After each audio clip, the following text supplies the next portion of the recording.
नमस्कार दोस्तों, ocean network में आपका स्वागत है।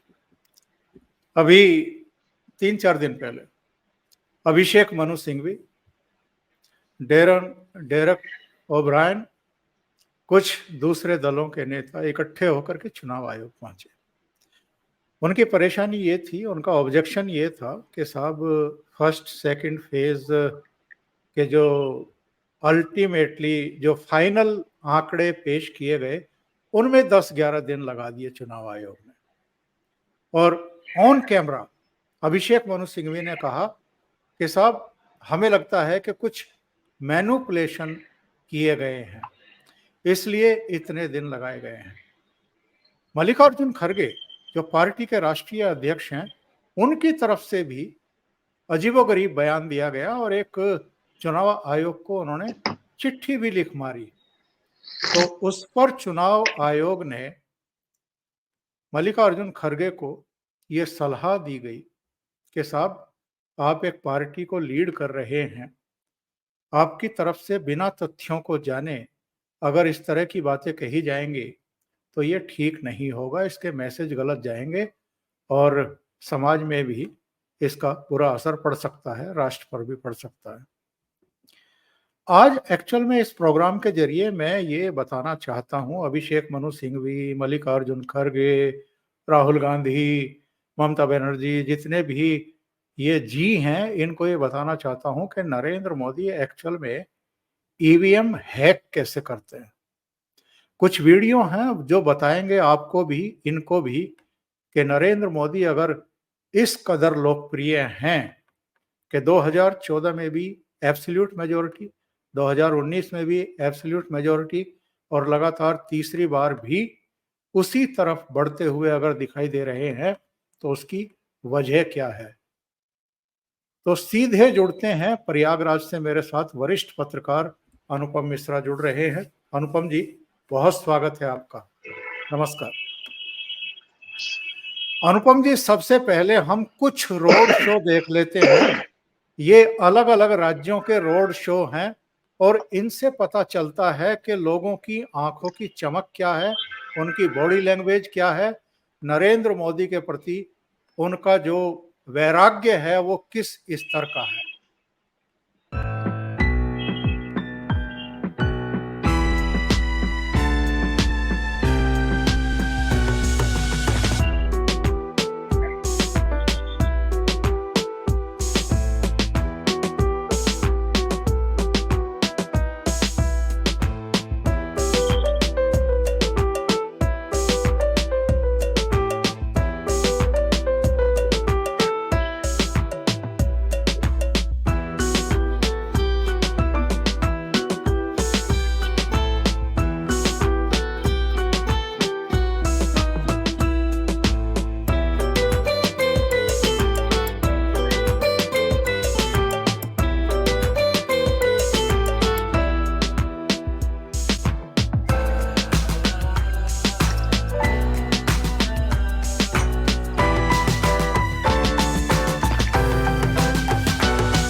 अनुपम जी, क्या किसी और नेता के रोड शो के समय लोगों में इस कदर उत्साह, इस कदर उनके प्रति विश्वास दिखाई देता है जैसा नरेंद्र मोदी के रोड शो में दिखाई देता है?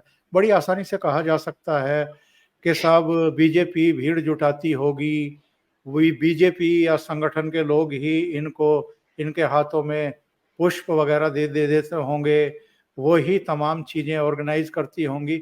लेकिन जो बॉडी लैंग्वेज है, जो आंखों की चमक है, जो उत्साह है, जो लोग नृत्य करने लगते हैं मोदी को देख करके, जिस तरीके से अपने मोबाइल फोन के कैमरे ऑन कर देते हैं, उन क्षणों को अपने मोबाइल में कैद करने की कोशिश करते हैं, ऐसा मैंने किसी और नेता के रोड शो में तो नहीं देखा। देखिए, आप रोड शो दिखा रहे थे उनका, ऐसा तो मुझे याद आ रहा था चेन्नई का रोड शो, साउथ इंडिया का रोड शो, जिसने उन्होंने अनामलाई के साथ किया। वो कोयम्बटूर बड़ा में भी। जबरदस्त था। यस यस कोयम्बटूर में, हाँ, यस। वो बड़ा जबरदस्त था। वो इसलिए जबरदस्त था क्योंकि वो तमिलनाडु एक ऐसी जगह मानी जाती है, जब मोदी पहली बार गए थे तो सोशल मीडिया पे ट्रेंड किया था मोदी गो बैक। तब अच्छा, उसके बाद तो वो लगातार जाने लगे। तो जो पहली बार ट्रेंड हुआ था मोदी गो बैक, तो दोबारा ट्रेंड नहीं हुआ। तो दोबारा ट्रेंड क्यों नहीं हुआ? को पहली बार उनको वो रिस्पॉन्स मिला कि दोबारा ट्रेंड करने की हिम्मत नहीं। तो वो चूंकि तमिलनाडु में बीजेपी की कोई प्रेजेंस नहीं बताई जाती, ऐसे में वहां पे जो उनको जन समर्थन मिला, वो रोड शो मेरे लिए बहुत, मतलब अगर मैं मोदी के लिहाज से देखूं तो दो रोड शो मैं कभी नहीं भूलूंगा। एक वो कोयम्बटूर वाला, और एक जब इन्होंने बनारस से पहला रोड शो किया था साहब, वो जीत रहे, वो बड़ा साहब, मतलब वो तो कमाल ही था, मैं आपको कैसे बताऊं। तो उसका तो मैं साक्षी रहा हूँ, तो गजब ही था वो तो। बहरहाल रोड शो से मैं क्या पॉपुलैरिटी जांचूं? सबसे बड़ा देखिए, पॉपुलैरिटी अगर आपको जांचना है तो यही देख लीजिए कि लोगों से पूछ लीजिए, लोग अपने सांसद का नाम नहीं जानते। ओंकार जी, वो कहते हैं हमने वोट मोदी को दिया है। मुझे याद है कि वो हिंदुस्तान टाइम्स के पॉलिटिकल एडिटर थे, उनके साथ मैं जाता था गांव गांव सर्वे करने। तो मैं देखता था तो वहां लोग कहते थे कि मोदी मोदी मोदी मोदी मोदी। तो मैंने पहले भी कहते हैं भाजपा के इलाकों में देखा, वहां कमल का फूल कहते थे और फूल कहते थे। ये पहली बार मैंने एक नेता का नाम सुना। मैंने अटल जी के जमाने में भी देखा, कोई अटल अटल कहता नहीं मिला मुझे। तो वो एक मोदी मोदी मोदी वो एक नजर आता है, एक क्रेज नजर आता है। और इस बात से तो मैं समझता हूँ कि राहुल गांधी भी इनकार नहीं कर सकते कि मोदी एक अत्यंत पॉपुलर लीडर हैं। एक ऐसे लीडर जिनको कोई राष्ट्राध्यक्ष पैर छू लेता है तो कोई राष्ट्राध्यक्ष सिग्नेचर ऑटोग्राफ मांग लेता है, कोई राष्ट्राध्यक्ष उनको बिग बॉस कह देता है, तो कोई राष्ट्राध्यक्ष कुछ, मतलब उनका तो एक एक उनकी है पॉपुलैरिटी। अब उसपे उसको उसको झुठलाना, उसको डिनाई करना बहुत बड़ा झूठ होगा उसके लिए। मतलब आप ठीक है, आप कहते जाइए कहते जाइए। और मोदी ने तो कभी नहीं कहा कि मैं बहुत पॉपुलर हूँ। आप ही कहते हैं कि साहब हम बड़े पॉपुलर है, ऐसा वैसा। लेकिन जब नतीजे आते हैं तो फिर आपके पास ईवीएम को दोष देने के अलावा और कोई जरिया बचता नहीं। बिल्कुल सही बात है। एक वीडियो और मैं प्ले करता हूं, इससे पता चलता है कि नरेंद्र मोदी लोकप्रिय एक्चुअल में क्यों है। देख लेते हैं इसको भी। माता जी को एक चेयर दे दीजिए भाई, ये बुजुर्ग माता जी को वो चेयर दीजिए, एक कुर्सी दे दीजिए माता जी को।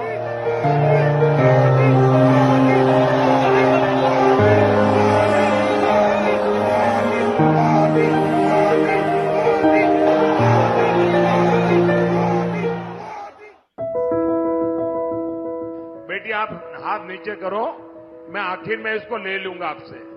आप हाथ नीचे करो, मैंने देख लिया है।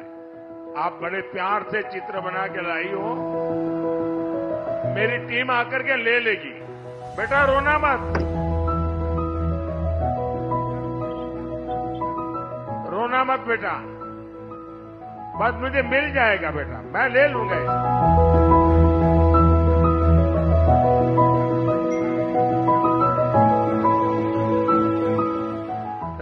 थैंक यू बेटा, थैंक यू।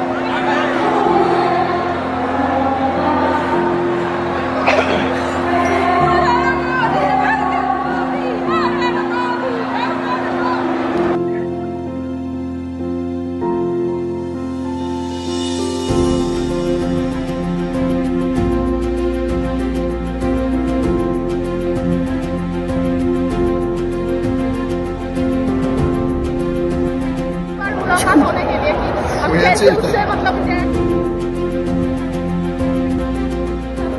छुआ दी थी आगे पीछे चाहिए नहीं मुझे छूले मोबाइल हम बहुत खुशनसीब भी है तब कि हमने भी हम सबको अपने सामने से देख पाए और हम अंदर से इतने नर्वस थे उनसे पहली बार मुलाकात होने के लिए कि हम कैसे उससे मतलब इंटरेक्ट करें, लेकिन वो बहुत मतलब अच्छे से हमारे साथ उनकी बात भी हुए। हमने जय श्री राम की ध्वनि भी दी। ভগবানকে দেখেছি আজকে আমরা, এটা আমাদের সবচেয়ে বড় পাওয়া। বিজেপি করার এটাই আমাদের একটা প্রধান লক্ষ্য ছিল, তো আজকে আমাদের সার্থক বিজেপি করতে পেরে। जय श्री राम। अनुपम जी, ये जो लास्ट वाला वीडियो था ये पश्चिम बंगाल का है। वहाँ पर कुछ बेटियां और कुछ 40+ महिलाएं हमने देखी हैं। वो किस तरीके से नरेंद्र मोदी से बस ये आग्रह कर रही थी, विनती कर रही थी कि बस आप हमारे सिर को एक बार टच कर दीजिए, हमें आशीर्वाद दे दीजिए। और एक युवक था जो इतना भाव विह्वल हो गया मोदी के केवल कंधे पर हाथ रखने से और छूने मात्र से कि वो बोल नहीं पा रहा था, उसका गला भरा हुआ था। इससे पहले भी सभा में जो वीडियो के प्रारंभ में था, एक बुजुर्ग महिला को देख करके उनके लिए उन्होंने कहा कि भाई उनको चेयर दीजिए। कुछ बेटियां जो बहुत कम उम्र की हैं, अभी 20 साल की भी नहीं है, वो उनके चित्र बना करके लेकर आती हैं और उनको भी नोटिस करते हैं, अपनी एसपीजी के जवानों को भेज करके मंगवाते हैं। और पिछले दिनों हमने एक नोट किया था, उन्होंने एक बेटी को ये कहा था कि बेटा आप अपना एड्रेस भी दे दीजिएगा, मैं आपको चिट्ठी लिखूंगा। ये जो सेंसिटिविटी है और ये छोटी छोटी बातों को जिस तरीके से वो कैप्चर करते हैं, रिकॉग्नाइज करते हैं लोगों को और उनका दिल जीतते हैं, मैं तो कहता हूं कि यही तो ईवीएम हैक कर रहे हैं वो। देखिए, अगर सेंसिटिविटी की बात है तो फिर मैं आपको 2 एग्जाम्पल दूंगा। भारत में आप कह दीजिए कि पैसे देके लोग लाए जाते हैं, लेकिन वो जब अमेरिका में आते हैं, यूरोप में आते हैं, उनका क्या? ऑस्ट्रेलिया में आते हैं, जब अमेरिकी राष्ट्रपति उनसे अपना प्रचार कराते हैं कि मोदी जी आप हमारे साथ खड़े हो जाइए, आपको देख के लोग बावले हो जाते हैं, उसका क्या? एक तो ये। दूसरी बात, अगर मोदी जी का आप स्टाइल आप देखना चाहते ही हैं, तो अगर कोई एक चीज, एक घटना, एक बात जिसको पकड़ के मैं नरेंद्र मोदी का स्टाइल बताऊं तो मैं पद्म अवार्ड्स को मानता हूं। पद्म अवार्ड्स बताता है कि नरेंद्र मोदी क्या है और उन्होंने क्या चेंज लाया। वो अवार्ड जो फिल्मी सितारों को मिलता था, अमिताभ बच्चन, शाहरुख खान और पता नहीं किसको किसको मिलता था, वो अवार्ड अब कैसे कैसे लोगों को मिल रहा है। उन टैलेंटेड लोगों के जिनके पैर भी नहीं है, वो वृद्ध लोग जिन्होंने अपनी जिंदगी पता नहीं कितने बड़े बड़े काम करते गुजार दी, उन्हें जिंदगी में कभी ख्वाब में भी नहीं सोचा होगा कि हमें कोई रिकॉग्निशन मिलेगा, कोई पहचान मिलेगी। तो अगर नरेंद्र मोदी को किसी एक चीज से जज करना हो तो मैं पद्म अवार्ड से जज करूंगा। वो पद्म अवार्ड्स जो आज दशकों से तमाशे हो रहे थे, अब मतलब किसी भी फिल्मी सितारे को दे दिया, किसी भी अपने घर के आदमी को दे दिया, किसी भी वकील को दे दिया, किसी भी राजनेता को दे दिया। अब वो जो लिस्ट आती है तो एक बार देख के हैरत होती है कि यार हम लोग के देश में ऐसे ऐसे लोग भी हैं जिन्होंने ऐसे ऐसे काम भी किए, और नरेंद्र मोदी नहीं होते तो कभी किसी को पता ही नहीं चलता। उन्होंने साहब 10 साल में इतने ढेर सारी एक झड़ी लगा दी, एक सीरीज लगा दी। ये देखिए, ये वो एक अंतर है जिसका मैं दावा कर सकता हूं कि कोई विरोधी भी इसको आके सामने, और देखिए ओंकार जी, इसको आप सोचिए, आज बड़ी बात कहने जा रहा हूं। नरेंद्र मोदी ने जो भी काम किया, कितना भी अच्छा क्यों नहीं किया, विपक्ष ने उसकी आलोचना अवश्य की। अगर उन्होंने किसानों को पैसे भी दिए तो उसकी आलोचना, अगर उन्होंने अनाज भी दिया फ्री में तो उसकी भी आलोचना हुई कि साहब आप लोगों को बेकार बना रहे हैं, ऐसा है वैसा है। उन्होंने वैक्सीन भी लाई, सब चीज की आलोचना हुई। एक चीज जिसकी 10 साल में कभी किसी नेता या किसी पॉलिटिकल पार्टी ने आलोचना नहीं की, वो पद्म अवार्ड्स, पद्मश्री, पद्म विभूषण। तो ये क्यों? वो इतना रिवोल्यूशनरी स्टेप था, इतना रिवोल्यूशनरी स्टेप था। आप देखिए, जब शुरुआत में नरेंद्र मोदी ने जनधन अकाउंट्स खुलवाए, मुझे याद है कैसे कैसे मीम्स बने कि साहब घर में दाना नहीं और आप बैंक अकाउंट खुलवा रहे हैं, 50 करोड़ अकाउंट खुलवा के आप बैठे, कितना मजाक बना। लेकिन जब वो डायरेक्ट बेनिफिट नजर आया, जिसको राजीव गांधी कहते थे 1 रुपया चलता है तो 15 पैसा पहुंचता है, 85 पैसा चला जाता है, तो अब 1 रुपया चलता है तो 1 रुपया पहुंच गया। केंद्र सरकार, राज्य सरकार, चीफ सेक्रेटरी, कलेक्टर, जिला परिषद, ग्राम प्रधान, सबको बाईपास कर देता। वो उस समय आपको समझ में आया कि साहब डायरेक्ट बेनिफिट क्या है। जब आप अपने फोन से आईफिल टावर पे हिंदुस्तानी मुद्रा में पेमेंट करना शुरू किया, आपने दुनिया के तमाम मुल्कों में करा। अब देखिए, मतलब ठीक है, आप कह लीजिए, आपको जो इच्छा हो कह लीजिए, और ये होगा कि साहब वो तो नरेंद्र मोदी के भक्त हैं, चलिए ठीक है, भक्त मान लीजिए, जो भी है। लेकिन जो बात सच है वो सच है भाई। पद्म अवार्ड्स के जरिए नरेंद्र मोदी ने दिखाया कि किस तरह देश के आखिरी आदमी पर उनकी नजर है। वो आखिरी आदमी, वो गरीब आदमी, वो सब्जी वाला, वो छोटे छोटे काम करने वाला शख्स जिसके ऊपर कभी उस इलाके की सभासद की नजर नहीं पड़ी, ओंकार जी, उन लोगों को बाकायदा राष्ट्रपति भवन बुलाया गया। ये बात बिल्कुल सही बात कही है आपने। हम देखते हैं कि रेड कारपेट पर कैसे कैसे लोग अब चलते हुए दिखाई देते हैं, राष्ट्रपति तक जाते हुए दिखाई देते हैं, और कुछ तो इतने उम्र दराज होते हैं कि राष्ट्रपति खुद उनके पास चल करके आ जाती हैं ताकि उनको कष्ट ना हो सीढ़ी चढ़ने में और पोडियम पर आने में। अब क्या और क्या कंपैरिजन करेंगे 70-70 साल के आदमियों से सुनीता केजरीवाल पैर छुआ रही हैं, वहां नरेंद्र मोदी 15-15 साल की लड़कियों के खुद पैर छू रहे हैं, बुजुर्गों के पैर छू रहे हैं, और आप 70 साल की आदमियों से खुद पैर छुआ रहे हैं। क्या कोई मतलब कोई तुलना है? कोई तुलना है? आप बताइए। आज वो लालू यादव के लड़के ने अपने ही प्रदेश महासचिव को थप्पड़ थप्पड़ मार के स्टेज से भगा दिया। क्यों? उनकी सिर्फ इतनी गलती थी कि अति उत्साह में उस शख्स का पैर तेज प्रताप के पैर पे पड़ गया। मीसा भारती को आपने देखा, पत्रकार के भाग यहां से। अफजाल अंसारी पैर का जूता उतार के कह रहे हैं कि इस जूते में पानी भर के मीडिया को पिलाऊंगा। अब देखिए, मैं तो आज एक सूची बना रहा था ओंकार जी। अब जी उसके मतलब आप जरा देखें, आप मैं देखिए बताता हूं आपको। तेज प्रताप बताया, मीसा भारती बताया, अफजाल अंसारी बताया। गुंटूर में मैं देख रहा था जगनमोहन रेड्डी की विधायक वोटर को थप्पड़ थप्पड़ मार रहे थे। तेलंगाना में कांग्रेस नेता वोटरों को लात मार रहे थे। मलकानगिरी में बीआरएस के जो नेता थे वो वोटरों को गालियां दे रहे थे। निजामाबाद में कांग्रेस उम्मीदवार जीवन रेड्डी के साथ चल रहे थे, जिन्होंने एक वृद्ध महिला को सिर्फ इसलिए थप्पड़ मार दिया कि वो प्रत्याशी को पहचान नहीं पाई, और वो हंस रहे थे। हाँ, तो आप सब कितने इनसेंसिटिव हो रहे हैं आप। और वही बात है ना, जैसे मुझे याद है एक बार उन्होंने, सुरजेवाला ने कहा था कि जो भी हमारे खिलाफ है वो सब राक्षस है। हाँ। जब आप जनता को राक्षस मान रहे हैं तो आप लात से मार रहे हैं, जूते से मार रहे हैं, आप गालियां दे रहे हैं, आप सब कर रहे हैं। जनता राक्षस, मतलब आप खुले मन से उन्होंने कहा था कि जो भी हमें वोट नहीं देता वो राक्षस है, और मैं सुरजेवाला उनको श्राप देता हूं। आपको याद है कि नहीं याद है साहब? बड़ा पॉपुलर वीडियो हुआ था। हाँ, तो मतलब श्राप दे। तो जब आप जनता को, अरे साहब, केवल मान लीजिए बनावट के लिए ही, केवल मुंह छूने के लिए ही, पर कम से कम दशकों से, शुरुआत से राजनीतिक दल जनता को जनार्दन कहते आए हैं। जनता जनार्दन, यानी जनता भगवान। ये तरह आ गया, जनता राक्षस है, जनता राक्षस कही जा रही, जनता को श्राप दिया जा रहा था। अभी अहमदाबाद में नरेंद्र मोदी अपना वोट डालने के लिए गए थे। जब वोट डाल करके बाहर निकले तो जो सड़क के दोनों तरफ लोग खड़े हुए थे उनमें एक ब्लाइंड गर्ल थी, और उसने आवाज दी, और नरेंद्र मोदी साहब उस बेटी के पास गए। वहां के कुछ वीडियो हैं मेरे पास, मैं दर्शकों को वो भी दिखाना चाहता हूं, इस पर भी और अगर वीडियो हो तो साहब एक मोदी साहब के साथ एक वो अमित शाह का भी वीडियो दिखाएं, जो अमित शाह वोट डालने गए।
আর ভিডিও কর নেবে 30 रुपया पास या फल खाओ, 5वां नंबर कमल फूल में बटन दबाओ। चलो 10 रुपया केला खाओ, कमल फूल में करी बटन दबाओ। हाँ भैया 10 रुपया में केला खाओ, कमल फूल में बटन दबाओ।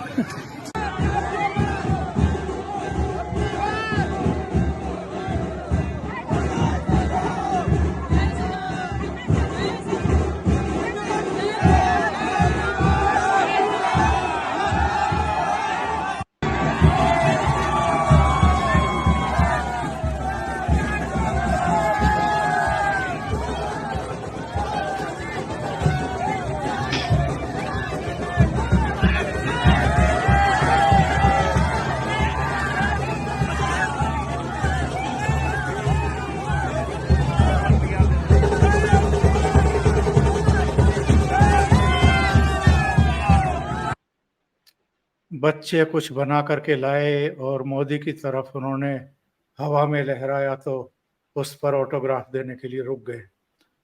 बीच में आपने नोट किया होगा अनुपम जी, जब वो उस ब्लाइंड गर्ल के पास गए बातचीत करने के लिए, उस गर्ल ने मोदी जी का हाथ पकड़ लिया तो एसपी जी का एक जवान आगे बढ़ा था, मोदी जी ने आगे टोक दिया, बढ़ा था मोदी जी ने टोक दिया और उसको, मोदी जी ने टोक उसे रोक दिया कि ये मेरे अपने लोग हैं, यहाँ मुझे कुछ हालांकि नहीं।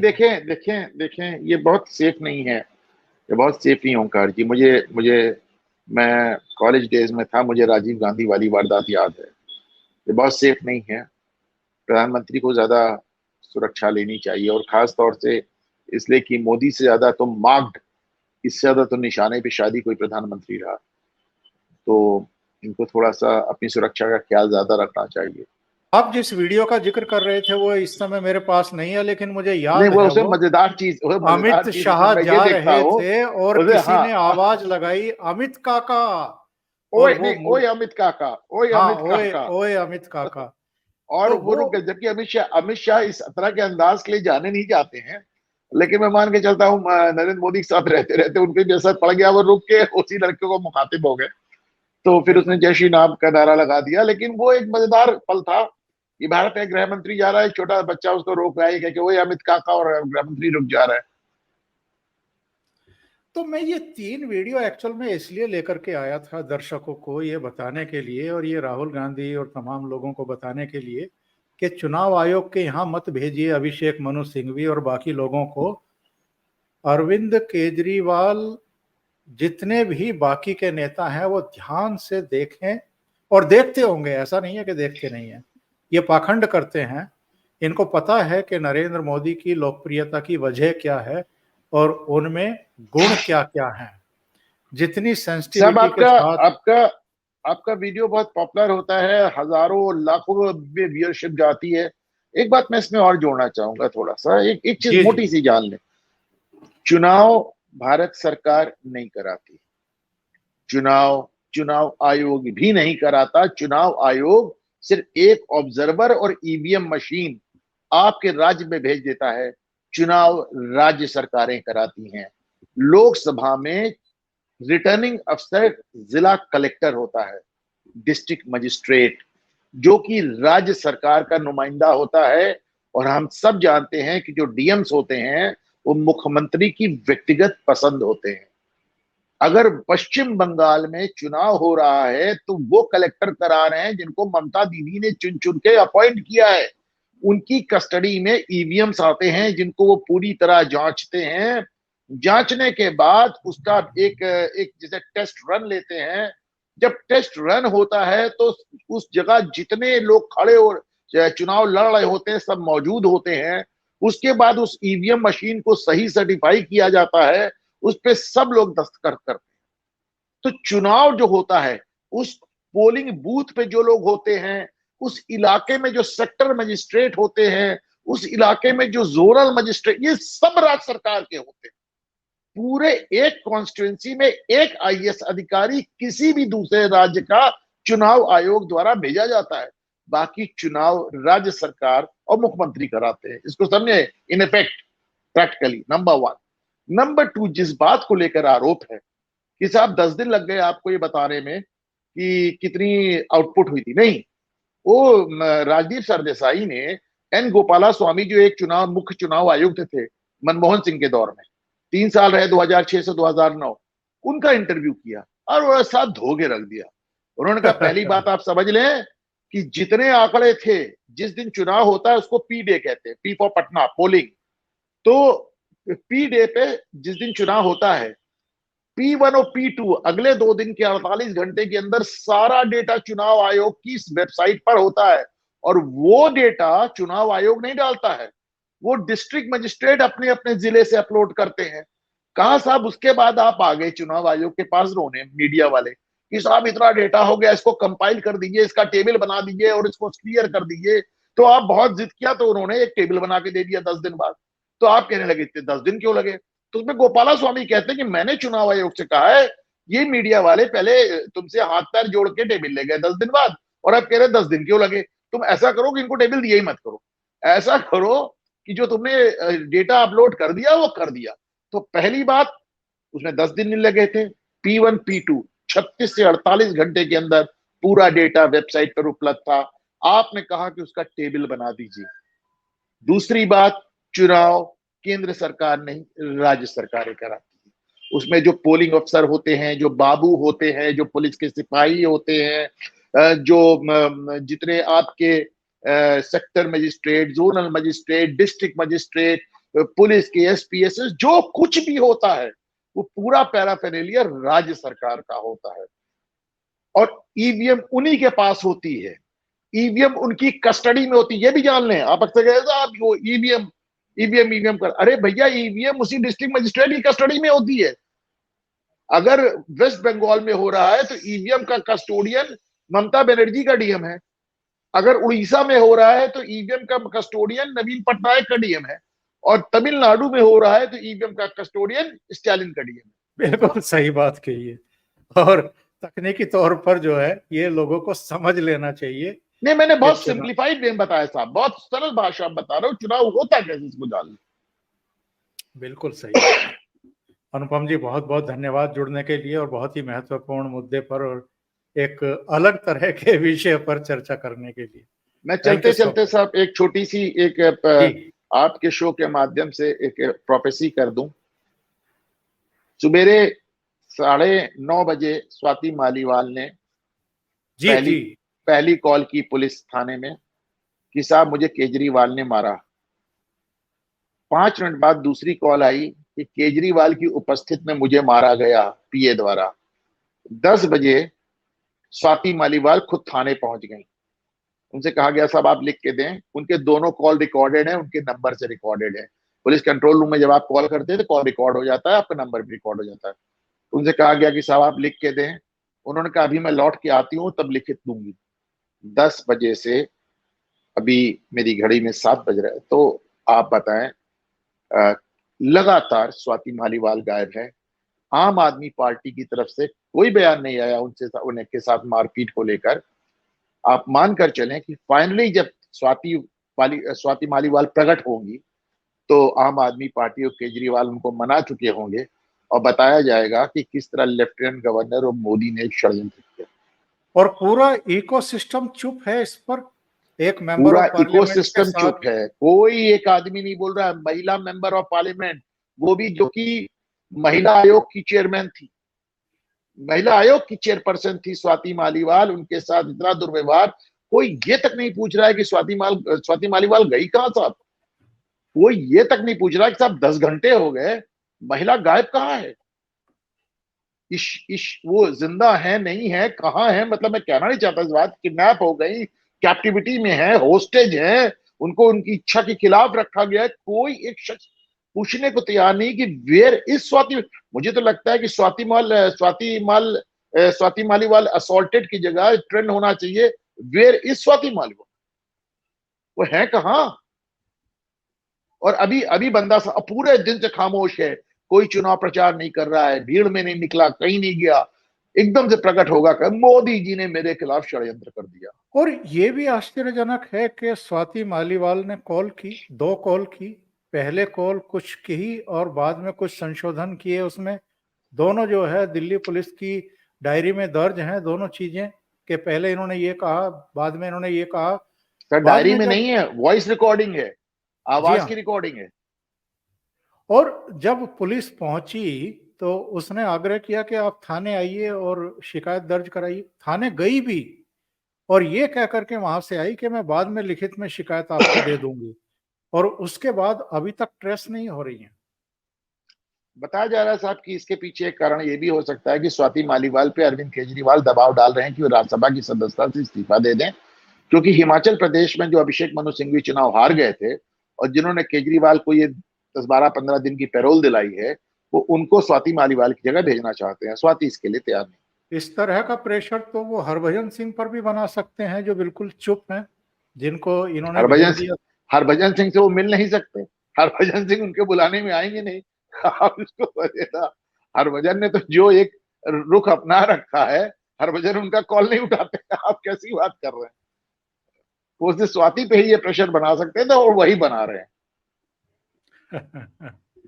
बहुत बहुत धन्यवाद अनुपम जी जुड़ने के थैंक यू लिए। Sir. Thank you so much. नमस्कार।